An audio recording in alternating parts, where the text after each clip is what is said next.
Bonjour Marie-Françoise. Bonjour Lilou. Merci de nous avoir rejoints au Salon Zen de Paris. Donc on va discuter aujourd'hui de votre livre que vous avez écrit, votre dernier livre en fait. Enfant autiste, hyperactif, dyslexique, nanana. Et s'il s'agissait d'autre chose. Donc dites-nous alors, parlons tout d'abord des enfants actuels, parce qu'en fait vous travaillez depuis un certain temps avec les enfants. Tout à fait. Et vous avez remarqué qu'il y a un certain changement, oui, depuis un certain temps. Depuis un certain temps, oui. Ouais, et que ce n'est pas forcément bien diagnostiqué par les médecins traditionnels. Non, c'est extrêmement mal interprété par les médecins, par les écoles. Et on interprète ça comme des troubles, comme des pathologies, Ouais. alors qu'en fait, il s'agit tout à fait d'autre chose. Donc qu'est-ce qu'ils ont ces enfants? C'est-à-dire que c'est qu'au niveau de leur cerveau, au niveau de leurs aptitudes cognitives, Ouais. ils ne fonctionnent plus du tout de la même façon. C'est-à-dire que c'est vraiment au niveau d'une évolution de l'espèce humaine, Ah. on est en train de passer à autre chose. C'est-à-dire que jusque-là, les humains fonctionnaient majoritairement avec l'hémisphère cérébral gauche, Ouais. c'est-à-dire dans tout ce qui est concret, logique, rationnel, raisonnement. Et les enfants maintenant, et les enfants, il y en a qui ont 60 ans ou 80 ans qui fonctionnaient déjà comme ça, D'accord. fonctionnent essentiellement à l'intuition, à la sensibilité, à la créativité. Donc ils n'appréhendent pas du tout les choses de la même façon. Donc le monde actuel leur paraît très très bizarre. Ouais. La meilleure image que je peux prendre, c'est l'image de la tour Eiffel. Imaginez la tour Eiffel comme tour d'habitation. Donc des personnes habitent au rez-de-chaussée, d'autres au premier, d'autres au second, d'autres au troisième. Tout le monde regarde Paris de sa fenêtre, mais est-ce que tout le monde voit le même Paris? Ben, c'est un petit peu ça qui se joue. Le fonctionnement cerveau gauche, et tout ça sans aucun jugement de valeur, fonctionne dans les pieds de la tour Eiffel. Donc ils peuvent analyser, voir les détails, alors que les enfants actuellement fonctionnent beaucoup plus au troisième étage, quand ce n'est pas au 50e. Donc ils ont une vue d'ensemble, ils ont une vue globale beaucoup plus grande, beaucoup plus périphérique, mais par contre ils ne voient pas les détails. Donc vous nous parlez beaucoup, voilà, c'est ça. En fait, l'information vient de la Terre, ou l'énergie pour eux vient de la Terre au ciel, et d'autres du ciel à la Terre. Donc Voilà. ça crée deux groupes de personnes. Deux fonctionnements complètement différents. Donc on a du mal à cohabiter. Voilà. Le fonctionnement cerveau gauche, l'énergie de la Terre, c'était l'énergie naturelle, Ouais. et il montait pour se connecter à l'énergie du ciel. Ouais. Par le passé, ça a été la fonction de toutes les grandes religions, se connecter au ciel. Alors que maintenant, ils sont connectés au ciel et ils doivent descendre, se connecter à l'énergie de la Terre. Mais quand leur conscience s'éveille, bébé, et qu'ils découvrent ce qui se passe en bas, c'est pas ce qu'ils imaginaient. Donc ils sont un peu perdus, ils se sentent un peu comme des extraterrestres, des étrangers, des différents, ils sont très mal. D'ailleurs, vous avez des dessins dans le livre qui montrent qu'ils dessinent d'ailleurs des extraterrestres. Les dessins sont dans le premier. C'est dans le premier, d'accord. C'est dans le Parce qu'il y premier. en a un premier, donc ça c'est le deuxième. Le premier qui s'intitulait Enfant actuel. Les enfants actuels, le grand défi cerveau droit dans un univers cerveau gauche. Voilà. Alors là, on voyait clairement Voilà, il y a des dessins. des dessins d'extraterrestres. Ils commençaient tout doucement à faire une Voilà. petite maison et après... Voilà. Ah oui, il y a un enfant où c'est frappant parce qu'en 1 heure de temps, Ouais. il a commencé en début de séance à faire une maison, un arbre, le dessin classique d'un enfant de 6 ans. Et puis au fur et à mesure de la consultation, il a commencé à faire des dessins, d'autres dessins, et à la fin, c'était un extraterrestre absolument incroyable. Donc ces enfants, ils se souviennent de certaines choses Oui. immédiatement, dès leur naissance, Dès leur pratiquement, dès naissance. qu'ils commencent à parler. Oui. Et ça, c'est les enfants eux-mêmes qui m'ont donné la clé. D'accord. C'est-à-dire que dans toutes les traditions de par le monde, il est dit qu'au moment de la naissance, l'ange de l'oubli pose son doigt sur la bouche du bébé, et que c'est pour ça qu'on aurait les deux lignes en creux. Pose son doigt sur la bouche du bébé et dit « Chut, oublie les univers d'où tu viens ». Et les enfants nous expliquent qu'avant, les humains avaient 7 voiles de l'oubli, et que maintenant, les enfants n'en ont plus que 2, et les bébés, je pense même 1. C'est-à-dire que c'est comme si au moment de la naissance, on fermait des doubles rideaux. Donc ceux qui ont 80 ans à l'heure actuelle fermaient un certain nombre de doubles rideaux. Donc ils ne voyaient plus du tout ce qui était de l'autre côté. Alors que les petits, à la rigueur, en ferment 1 ou 2. Donc ils ont un souvenir, ils ont une mémoire beaucoup plus grande. Bien sûr. Donc ils nous demandent, nous, en tant qu'adultes, d'ouvrir les rideaux. Qu'est-ce qu'ils disent? Quelles sont les expressions? Comment reconnaître un enfant qui est un enfant actuel? Moi, je les reconnais au regard. Ouais. Moi, c'est le regard. Que ce soit un bébé ou que ce soit un adulte de 80 ans, Ah ouais. moi, c'est une qualité de regard. Qu'est-ce qu'il y a dans ce regard? Chez les bébés, ce qui est frappant, c'est de voir ces bébés, mais à l'instant de la naissance, avec des yeux mais grands ouverts, comme des vieux sages qui scrutaient le monde et qui se tiennent. C'est-à-dire que c'est plus des bébés mous qu'il faut tenir, des bébés extrêmement toniques. Et les mamans sont un peu désorientées parce que ça ne correspond plus du tout à l'image traditionnelle d'un bébé. Ça correspond ni à ce que les médias ou l'information ou Pas les du tout. livres nous offrent. Pas du tout. Tous les livres de puriculture de par le passé, il faut faire un grand feu de joie avec et faire exactement le contraire. Waouh! Parce que comme ils arrivent dans un univers qu'ils ne connaissent pas, ils sont extrêmement insécures, donc ils ont énormément besoin de contact, énormément besoin, la plupart du temps c'est quand même la maman, d'être dans les bras de la maman. Ah oui. Donc, Mais ils repoussent, enfin, il y a quand même, c'est difficile à interpréter, qu'ils recherchent véritablement cet amour et ce contact, parce qu'ils ont l'air d'être assez, certains même violents ou repoussent. Ça, quand ils sont plus grands, quand ils sentent en face d'eux des personnes qui ne sont pas dans l'amour. Ouais. Même si elles sont mal, peu importe, mais des personnes qui sont dans l'amour, il n'y a pas de souci. Ouais. Mais des personnes qui sentent dans la violence, dans la colère, dans la critique, dans le jugement... L'inauthenticité. Oui, et ça passe pas. Ah non. L'autorité non plus. Ah, pas du tout.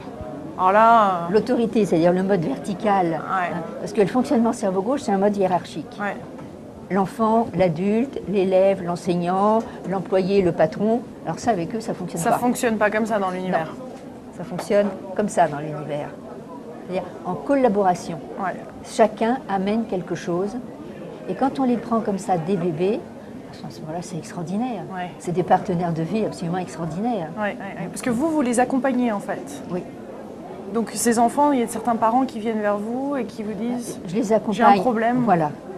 Donc certains, je les accompagne depuis qu'ils sont bébés. Ouais. Et donc je les vois comme ça de temps en temps. Et j'en ai élevé. J'ai accompagné sa maman du moment où elle était enceinte jusqu'à ce que le petit ait 4 ans. Ouais. Je l'ai élevé complètement. Donc là, j'ai bien expérimenté ce que c'était ce genre d'enfant. Donc des enfants qui sont diagnostiqués autistes ou dyslexiques ou autres ou hyperactifs se transforment. En fait, si on les met dans un bon cadre, ils peuvent être... Si on les reconnaît. On les reconnaît. Si on les reconnaît, si on donne du sens à ce qu'ils vivent. D'accord. J'ai un enfant à l'heure actuelle qui a 8 ans, qui a été étiqueté autiste à l'école, et pourtant pas dans une école classique, dans une école alternative. Bon, les parents ont eu l'intelligence de l'enlever de l'école, et cet enfant qui ne parlait pas, qui ne dessinait pas, il est en train de complètement s'ouvrir, d'exploser, et c'est extraordinaire de le voir. Il y a un âge critique que vous avez remarqué, auquel il est vraiment important, où on peut vraiment distinguer Moi, je dirais que tout se joue dans la période de la périnatalité. C'est-à-dire quand les premières contractions commencent jusqu'à 3-4 jours de vie. Là, l'essentiel est joué. C'est-à-dire que là, on a posé les bases et tout le développement psychique s'assoit sur ce vécu-là. Ah oui. Oui. Donc pour moi, le travail autour de la périnatalité est capital. Et au niveau de l'accompagnement après, quand est-ce qu'il faut vraiment porter attention sur certaines choses et Tout bébé. tout bébé, tout bébé. temps, tout C'est-à-dire moment. que quand il arrive, quand Ouais. il accueille, moi je prends toujours l'image du petit prince et de son renard, il faut apprivoiser, il faut qu'ils apprivoisent la terre. Donc il faut qu'ils l'apprivoisent avec le maximum de sécurité. Ouais. Donc l'école, ça clash à l'école. Et exactement, ça clash déjà à la crèche. Ça clash déjà à la crèche. À la maternelle, n'en parlons pas. Et quelle est leur mission? Est-ce qu'ils ont une mission? Ah, ils en parlent en termes de mission. Ouais. Pour résumer, c'est de nous réveiller. Ah, Hein, et certains enfants nous attrapent comme ça, vous voyez, mais réveille-toi, réveille-toi. waouh. Et j'ai eu des petits qui, en maternelle, au bout de 3-4 jours de maternelle, les parents sont convoqués parce que l'enfant cogne. Et quand on essaie de... C'est pas dans l'amour, ça. Ah non, mais quand on essaie de comprendre, le petit, avec un sourire jusque-là, il faut bien que je les réveille. Tout moyen est bon, hein. Tout moyen est bon. D'accord. Ok. Et donc maintenant, alors qu'est-ce que vous conseillez aux parents de faire? Lire le livre, je suppose, Bon, déjà. lire S'informer sur Oui, s'informer. S'informer. Hein. Parce que le gros problème des parents, c'est qu'ils n'ont pas l'information. Ouais. Donc ils fonctionnent sur les anciennes croyances, sur les anciens conditionnements. Donc ils ne peuvent pas comprendre l'enfant. Donc du coup, il y a des conflits qui se créent simplement parce qu'il y a un manque de compréhension. Donc redonner du sens, et puis ça s'arrange. Parce qu'un médecin traditionnel, comment réagit-il? Ou un pédiatre? Il voit que le côté pathologique, Donc il va donner des médicaments? éventuellement. Des médicaments qui sont pires que tout pour Ah bah ces oui, enfants. oui. Et puis ça va être l'enchaînement, pédopsie, bilan psychologique, voire une hospitalisation pour faire des bilans sur la semaine. Donc ces enfants qui ont du mal à s'ouvrir, qui ont du mal à arriver, ben, ils se ferment encore plus. On obtient l'effet inverse. Donc est-ce que tu as des petites histoires d'enfants comme ça que tu as accompagnés Ben, une que j'ai racontée tout à l'heure, c'est un enfant qui était à une conférence que j'ai faite il y a quelques mois, un bébé de 8 mois. De 6 mois plutôt. Il était sur les genoux de sa maman, mais pas du tout appuyé contre sa maman. Il avait le dos parfaitement droit sur le bout de ses genoux. Il est resté pendant 2h30, le dos droit, sans bouger, à me fixer. Il ne m'a pas lâché des yeux pendant 2h30. Oh. Et selon ce que je disais, son visage s'illuminait. Ouais. Et de temps en temps, notre regard se croisait. Et là, il y avait une intensité dans ce croisement de regard absolument extraordinaire. Donc c'est plus des enfants avec des regards vides, même tout jeunes. Et puis des enfants qui sont conscients de plein d'autres choses. Ouais. Parce qu'à une autre conférence, il y avait un petit bonhomme qui avait à peu près une vingtaine de mois, tout minus, tout fin, tout fluet. Le petit bonhomme qui ne s'est pas posé. Il vadrouillait, il allait voir les gens, il les regardait sous les yeux, il passait. Il a dérangé personne, mais mouvement perpétuel. Et à un moment donné, il est venu se planter à côté de moi. Il m'a regardé, il m'a fait comprendre quelque chose. Et il m'a fait comprendre qu'il y avait un problème avec mes chaussures. Ah, qu'est-ce qui allait pas? Donc je me penche, je regarde mes chaussures, et là je m'aperçois qu'effectivement, j'avais oublié de changer de chaussures. En plus, celle que j'avais n'allait pas du tout avec la jupe que j'avais mise pour la conférence. Hein? Il avait quel âge ce petit? 20 mois. Donc je lui dis, mais effectivement, tu as raison, je me suis trompée, je n'ai pas changé de chaussures. Et à ce moment-là, avec ses 2 index, il se met à faire des petits dessins dans l'air. Au-dessus de mes pieds. Donc sur le coup, je me demande qu'est-ce qu'il faisait.